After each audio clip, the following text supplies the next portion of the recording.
GabeOG. All these guys come through a little bit earlier. Now they're here in the supposed top 8 Mickey Mouse Clubhouse, but it's starting to look like the Salty Splatoon instead. Yeah, definitely getting pretty aggressive here, like you said a second ago. Both these guys really came in clutch in their sets. I mean, we saw GabeOG really like power through his round 1 with Yoshi. You know, we saw what, 7 forward air kills in a row, something ridiculous like that. And Kitty Princess held on in a very close set too. I am getting word that the audio is fixed thanks to our goated production staff over here at Collision Series TV. So big shouts out to those guys. Yeah, shout out to them. We didn't even have the ad read today to go tell you how much they're cool and you should support them, but you know, you should. Yeah, listen, hit the follow button. Fusion's sick. It's top level ultimate all the time. I mean, we were just talking about it during the break where it's like everyone in Tri-State is so good at the game as GabeOG takes first blood in top 8. But they all have like enough of the brainworm to go for like crazy stuff every once in a while. It is really sick. One of my favorite weeklies to tune into just on like a random Monday.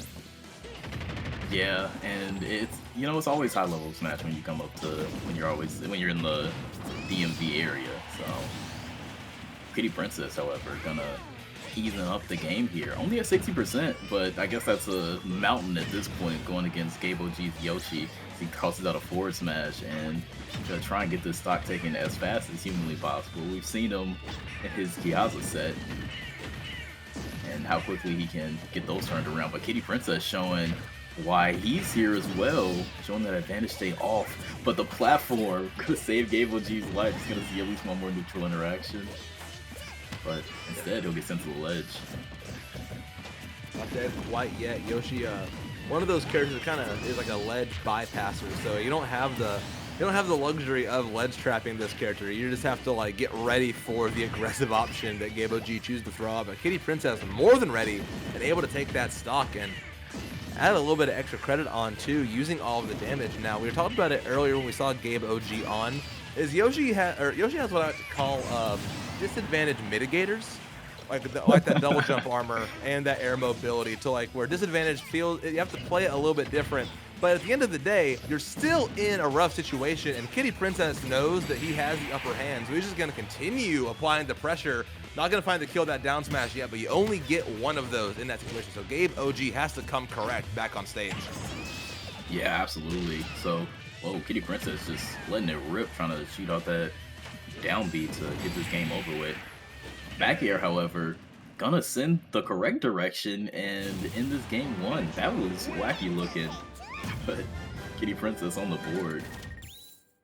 Yeah, one of those really silly moves that sometimes it works the way it's supposed to, and other times, you know, not so much. But got lucky that time, Kitty Princess did, and able to rob game 1 away. You know, it looked like GabeOG had something good cooking there, and maybe deciding the skin needs to be changed too. We're back to Crafted World here. The good old styrofoam, the Warhammer 40K Yoshi figure.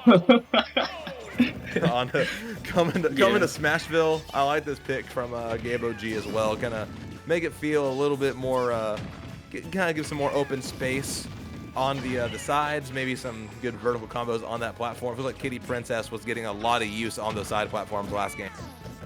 Yeah, absolutely. And narrowing out the stage a little bit is going to be huge for him coming up here, as he's just trying to make sure that he stays alive. My goodness, as Kitty Princess is chasing him all the way to that blast zone. That middle platform also helps stop all the down B extensions that Kitty Princess would go for. So yeah, once again, a great counter pick for GabeOG.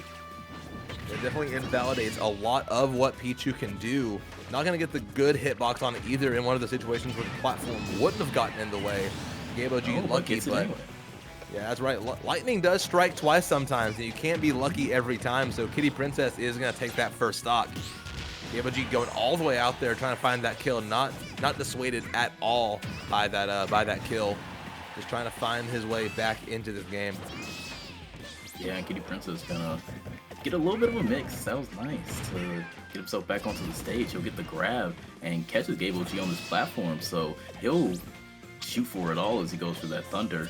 Unable to get anything off of it, but still that extra credit looking so important as he now hits max rage. There it is. And we'll get the kill off of it. And now Kitty Princess at 3 stocks to 1 lead. Now 2 stocks to 1 as he eats that up air. But nothing is ever certain in this game, as we've seen from the last set. But great jab reset on that down there. Oh, and wow. Kitty Princess trying to go for it all.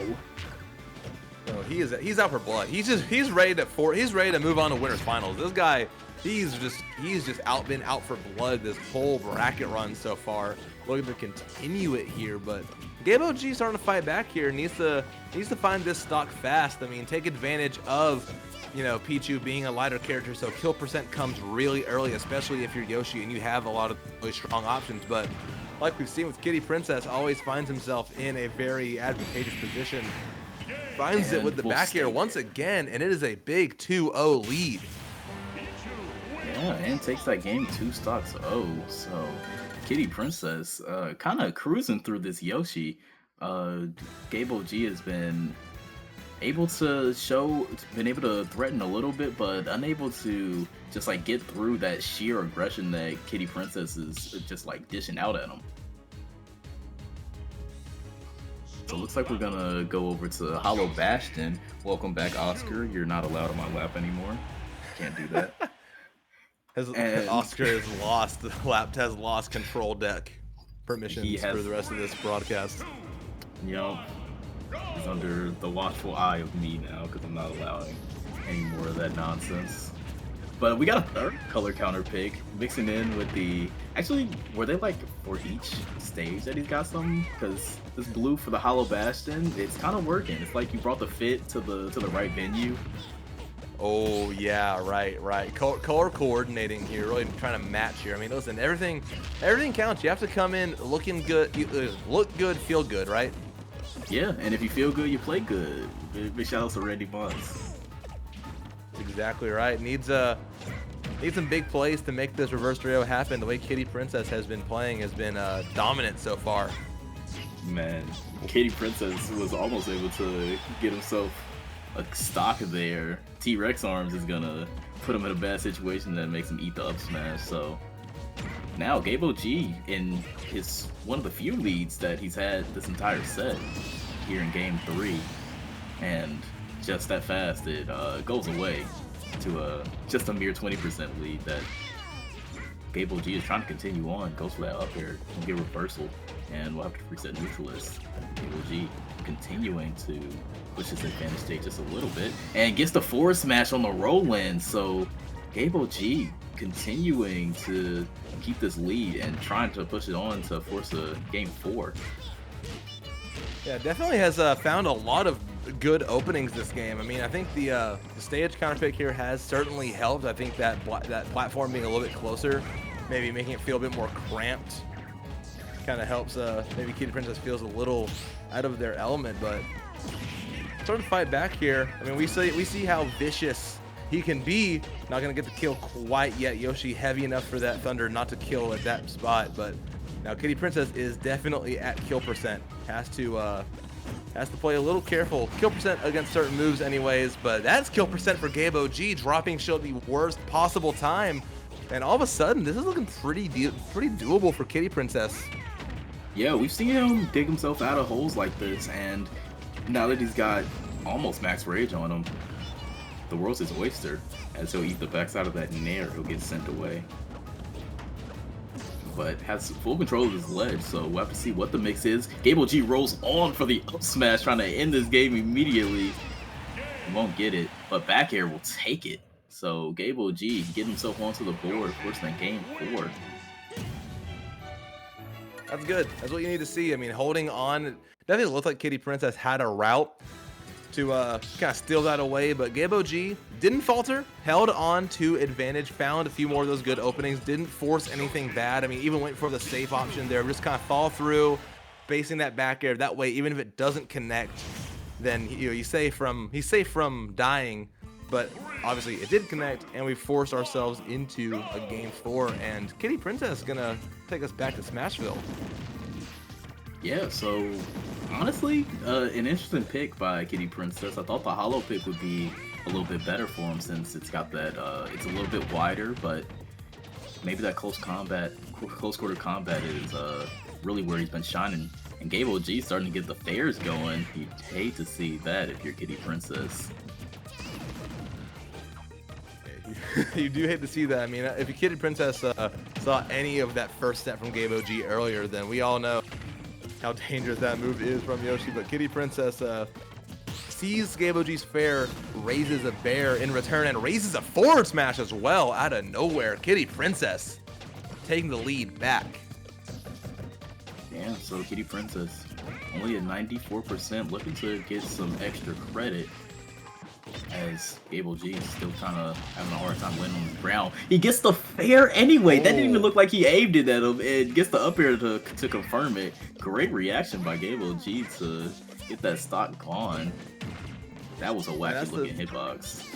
That was wacky, and that's just the mark of a good player. You know, being ready for those unexpected interactions. You know, like a forward air you weren't expecting to get the spike hitbox on. You were ready for it when it happened. So I was like, okay, cool. So up air anyway. You just have to be ready for every possible outcome of moves here, and that's what's going to even up the game count here. And GabeOG taking the lead. Jab F smash. That was huge. Really taking advantage of, you know, not needing as many openings against Pichu, with her being a much lighter character. And all of a sudden, GabeOG looking pretty poised to force a game 5, but Kitty Princess not gonna find a stock yet. Down smash should do it. Then there it is. We're dead even.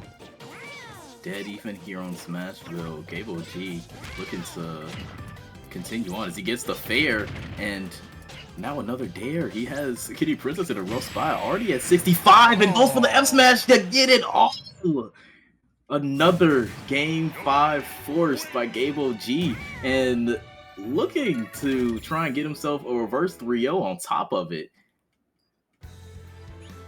Could be the move, man. I mean, it's looking like a reverse 3-0 summer for a lot of our brackets so far. Kitty Princess is gonna die by way of jump in on that last game. Maybe, you know, trying to meet GabeOG's patience with a little bit of aggression, but aggression not going to work out in their favor that time. So now we've found ourselves in game 5. Kitty Princess taking some time to recollect himself as we get into it. Going back to Smashville. It looks like we're playing Smash 4, so we got Smashville as the only stage in the game, as Kitty Princess is off to the races already, has GabeOG stuck on this outer third of the stage. 65% he'll take, and says, "Get off me with that boot." But get off me with that boot, but answered back with a back air from Pichu. We've been pretty even so far this game. Both of them just kind of trading places. Yeah, and that's what you want to see. Make sure that you're always in it. For GabeOG, that's huge as long as you're staying at an even percent, because more than likely Kitty Princess is gonna explode before you. But right here, this is about that even percent. 120 for GabeOG, 89. A down smash by Kitty Princess is going to get that first stock here in game 5. And Kitty Princess looking to continue on the tear that he was those first 2 games. But it's looking like that color counter pick by GabeOG is showing its way. Yeah, the blue definitely put in a little bit more work than the yellow, and the felt up smash. Even once again, 31, not a lot of extra credit. Not what Kitty Princess has been used to so far on this bracket run either. Looking for a little bit more now that they're even in stocks, but GabeOG trying to swing his way out of this advantage. Hasn't found a lot out of it yet. Puts himself off stage. They're gonna egg back on. That was good. Ooh, perfect DI. Could have fallen victim to the thunder there. But he'll fall victim to that down smash. Actually, no. He'll just be merely in a soul case, as he'll get away. He'll live for the battery charge, and gets charged up a little bit more by that thunder. Wow, yeah, like we said, using that jump armor to his advantage, getting every inch he can, every little dose of survivability, and just continuing to add damage to Kitty Princess. And 50% is a little bit more than you need here for GabeOG. Just needs to find an opening. You are on last stock. You have to change something here. Kitty Princess has definitely turned it back on and is fighting back, fighting for winners finals. Oh, and got that down tilt, had GabeOG on the platform, resets neutral once again, and GabeOG keeping it safe, tossing out those fairs, bears, and the F tilt to make sure that he doesn't get hit by moves like that back air, which is going to send him off to the ledge. Air dodge in, won't be able to do much, but go slow it all the way down. Nobody's trying to get hit by anything, any straight hits, but Kitty Princess trying to make sure that it's all his. Great DI by GabeOG to stay away from that thunder. And, whoa, GabeOG trying to get the forward air to go for it all. Nair to send him off the stage. Will keep him in an alright spot. This has been a really great display of survivability from Kitty Princess. GabeOG went for it all with the forward air once again. Hasn't found anything. Kitty Princess just holding on to this last stock. There is going to beat the bear as well, but sharking with that up air. Kitty Princess is on last stock, but this is a bit of a mountain for GabeOG. It's going to be hard to find this win at this point. You have to find your way at a disadvantage. That down smash might even do it from the opposite side. It will, and Kitty Princess avoids the reverse 3-0 and finds his way sitting in winners finals. Yeah, great on Kitty Princess to stay alive there. That blue Yoshi was gonna start having him singing the blues real soon. So great on Kitty Princess to wrap that up. And I saw that his Twitch handle was